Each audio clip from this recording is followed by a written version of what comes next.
This time we have a pleasure to have Dan from Ping Identity. Dan works there as a principal engineer, and he has tons of experience in using in practical settings the various modern protocols you have been hearing about. And he's going to share some of the best practices that he learned accumulating this experience. Take it away, Dan. Thanks. So I do work at Ping Identity, and before you run for the door, this isn't a sales pitch. We're not going to talk about any ping technologies in this talk. So the problem statement. You've been working hard to modernize your centralized access management platform, but application onboarding continues to be a roadblock. Application onboarding can be impeded for any number of reasons. One common reason is friction with application development teams. This is about those pesky developers. And I think we can take some inspiration from Steve Ballmer's excitement for developers in the early 2000s because he got a lot of developers to get onto the Windows platform. So I think platform adoption is really about developer experience. So what I'm proposing today is that you should provide a centralized access management platform that makes developers' lives easier. This session, we'll talk about the characteristics of a developer-friendly platform. I'll be your developer resource. I am one of those pesky developers. I also lead software development on a centralized access management product. So I like to think I can kind of speak to both worlds. First, we'll talk about some background, just so we're all on the same page.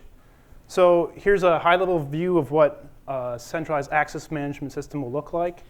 So on the left here, we have the device tier. This is where your end users' devices live. They're going to make requests to the applications, but those devices are going to be unaware that they're actually making requests through the access control tier. The access control tier is going to receive the requests, apply some access control policy to them, and then forward them on to the application. Application receives the request, runs some business logic, produces a response. The application might also leverage some identity information attached to the request in producing its response. It's important to point out that in modern applications, the application itself is going to execute in multiple tiers.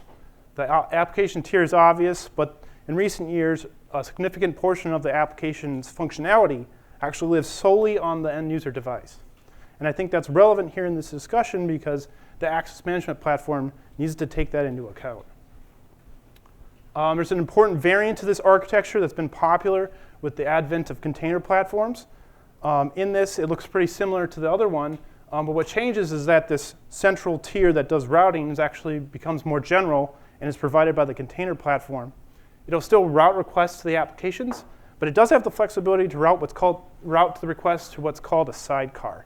And so this sidecar container basically is a gateway for the application and can do a ton of stuff, one of which is implement the centralized access management platform. All right, so we're trying to sell this idea to developers. And a nice technique for selling something is to develop a persona for the person that you're trying to sell to. And so these are developers internal to your company, so I have to turn them enterprise app developers. They focus on domain expertise required for the application. They're definitely not going to be IAM practitioners, so they don't know about all the standards, and they don't know about the best practices related to them. These developers, they live the software development lifecycle. They drive requirements with the help of their product owner. They then take those requirements and produce a design to satisfy them, and then they're going to code that up. Once that's done, they're going to hand that code off to an automated system to run qualification. Once that's complete, it's going to get deployed. And so a typical best practice amongst developers is that qualification should occur in like an environment that's the same as what it's going to be deployed to. And if that deployed environment contains a centralized access management platform, qualification needs to include that as well. These developers, they crave documentation that's accurate, detailed, searchable, and lightweight. What this means is that you shouldn't give them a 1,900-page PDF and expect them to be successful with it. These developers will also gladly contribute fixes to documentation given the opportunity, and so they can help you make it accurate.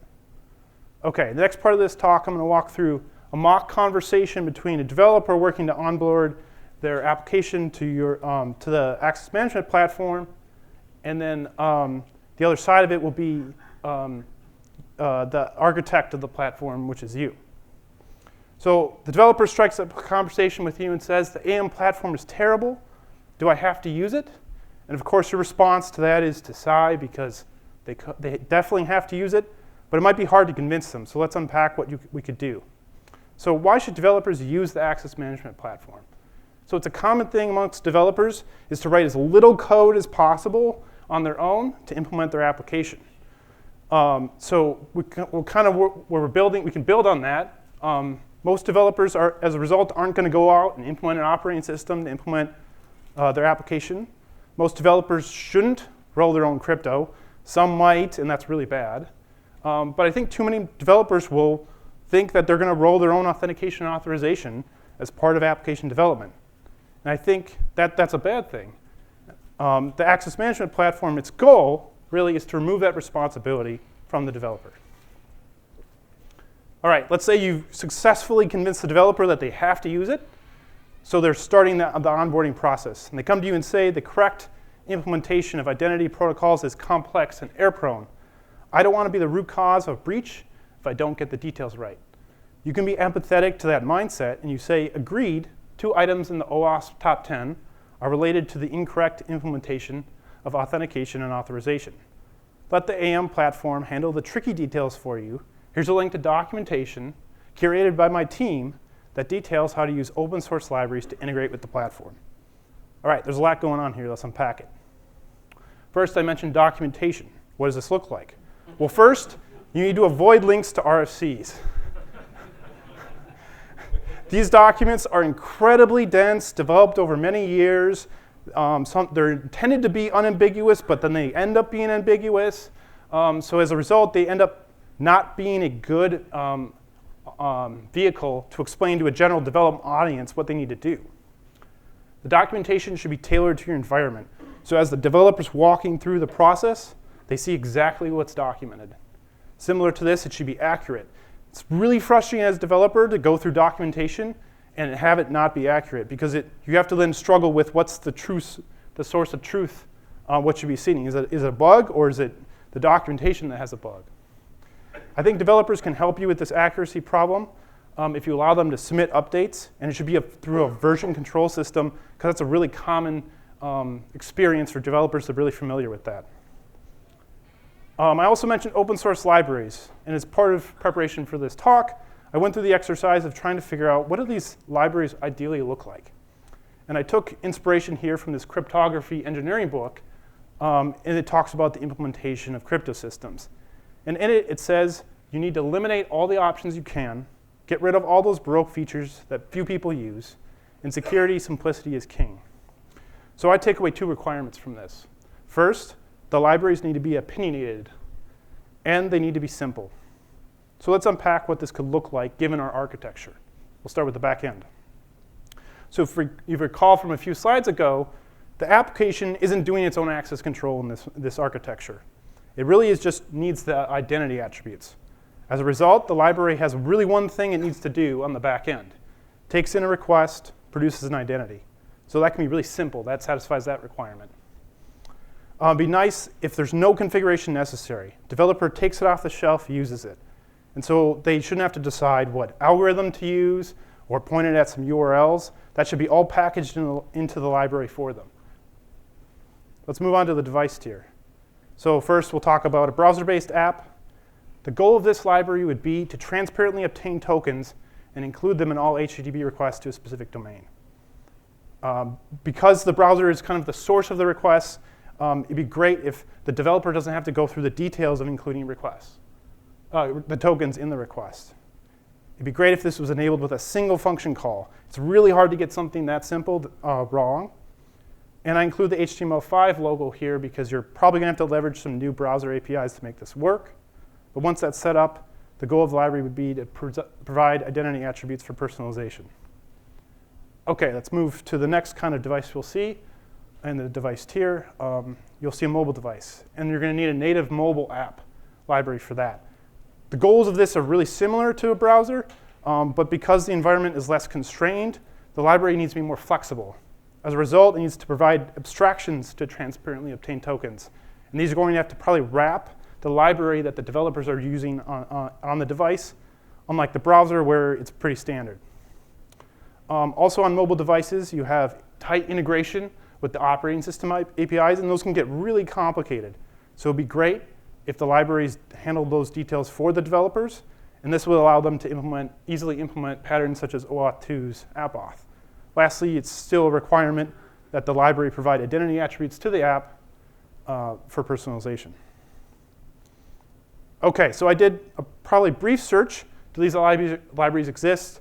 Kind of foreshadowed with calling them ideal. My search was unsuccessful, but I think there's some really good building blocks out there. And particularly noticed that the OpenID Foundation is hosting these AppAuth libraries. Those are good. I also learned this week that someone is working on an AppAuth wrapper on top of this called AppAuth Helper, and actually there's a session tomorrow that digs into that library.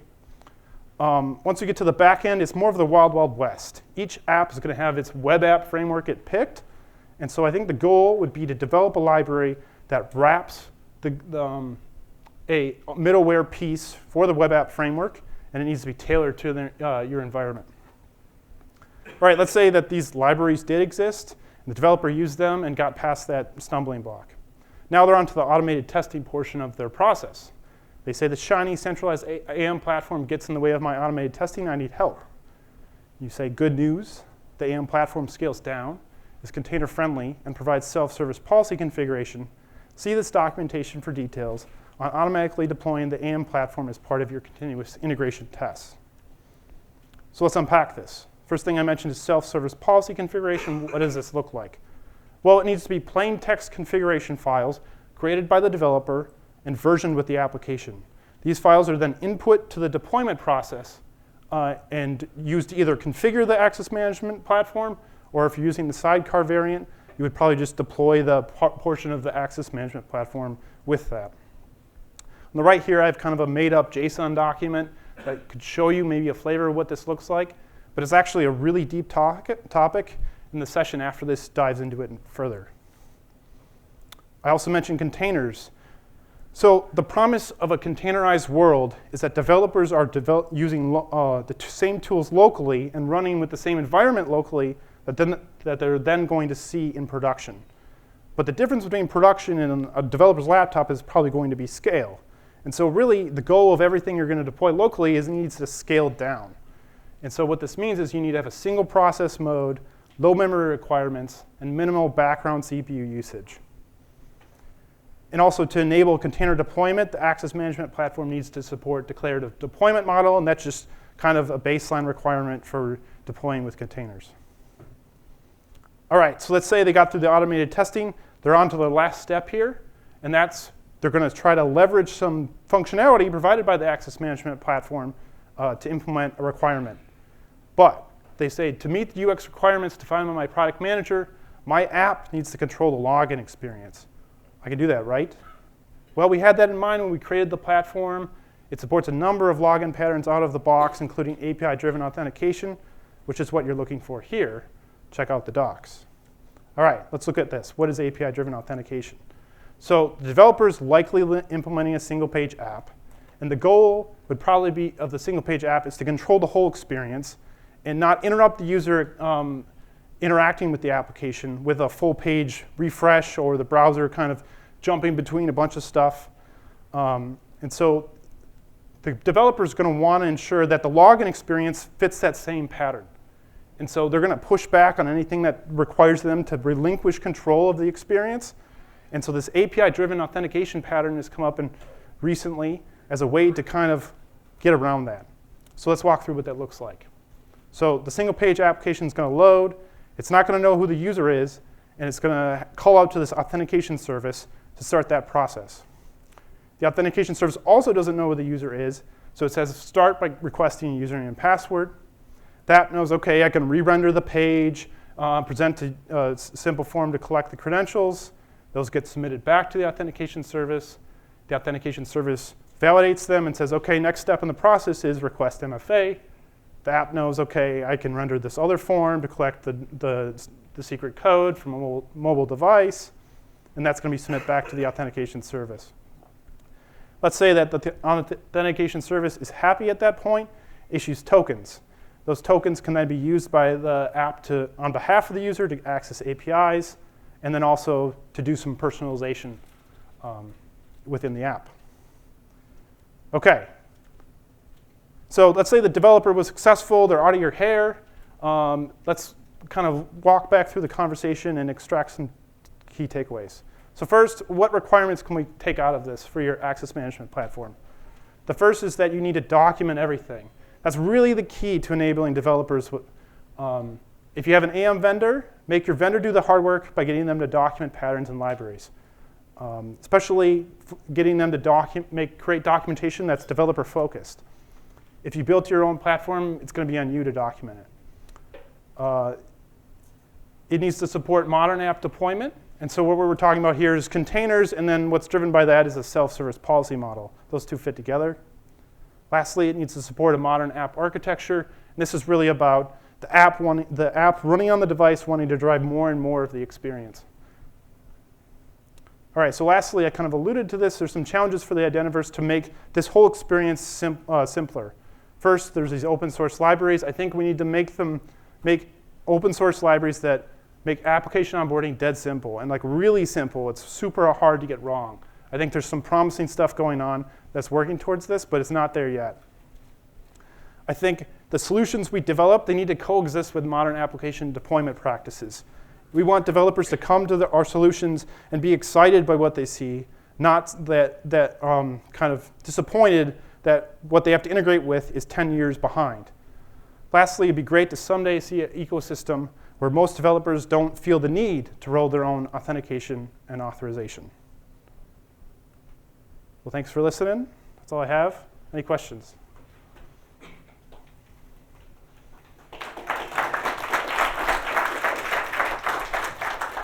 Thank you, Dan. Yep. Hey, you have a question. Oh. Yeah, it's always you.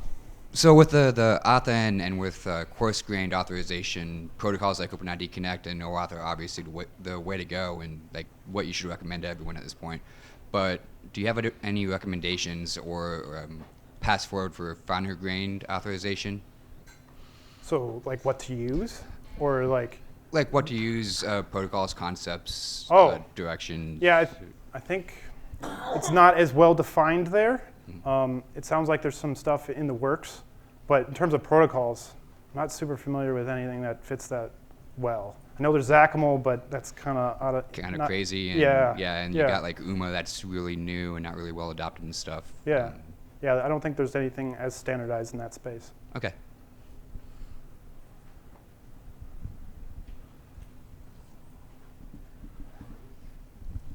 I was wondering if you had any comments on scale. From the conversation, it wasn't clear what scale you're talking about in terms of teams adopting it. You know, because to get like 5 teams to adopt is a different problem than getting like 200 teams to adopt, right? Yeah, that's a good question. And it's probably going to vary based on organization, but I think large scale. So your developer audience at large, like the developer's capabilities, is going to vary widely. So the simpler you can make it, the more successful it would be at larger scales. Yeah.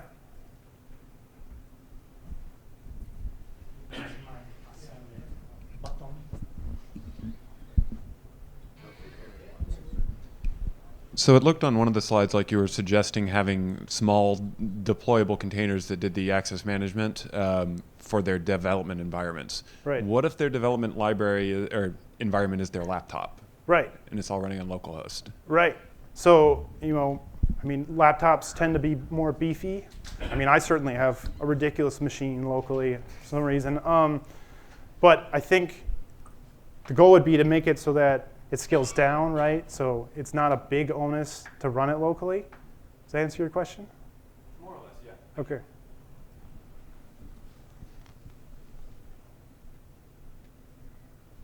Looks like you are free to go. Whether it was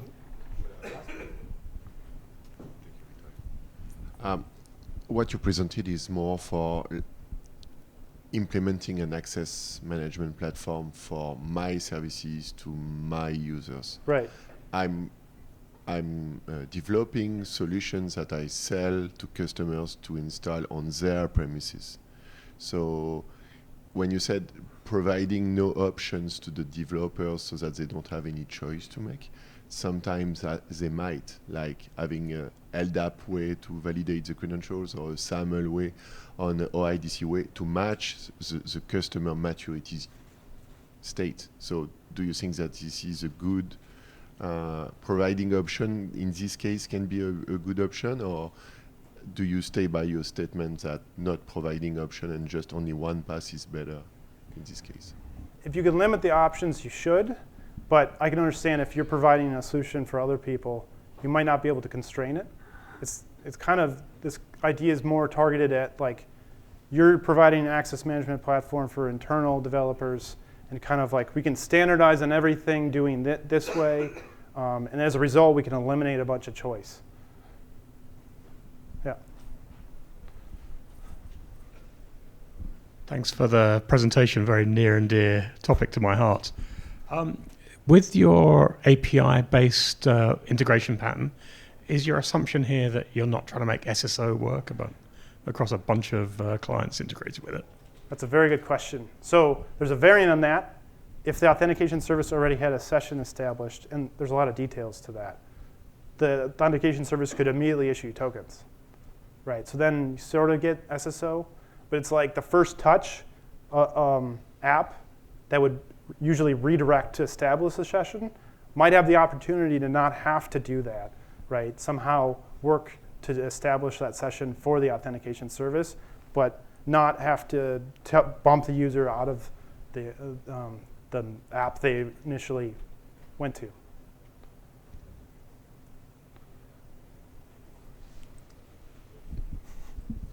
I think with the API-based approach, you kind of locked into a specific model, right? Right. Like if you have built this app before the MFA was popular, you could never go back and add MFA. So what's your thoughts on giving the flexibility of customizability, but not locking apps into today's tech? That's a good point. I'm not sure I have a good answer to that. Do you mind if I Okay, answer? yeah, go ahead. I mean, so let me try and answer that, because I mean it is it is interesting. And to me, the question is, well, okay, so what problem are you trying to solve here? Is it a UX problem, or is it a genuinely not wanting to kind of do a single sign, or not wanting to use a let's call it a centralized authentication authority? Because something that we're starting to see is the pattern where you can still use your authentication authority, so you can still essentially handle this through the concept of a redirect and a cookie-based approach, but still essentially send the user back to your application to render the UX, right? So you're getting something that's a little bit sort of in between the two patterns, where you're still using your centralized authentication authority that is issuing cookies, managing SSO sessions,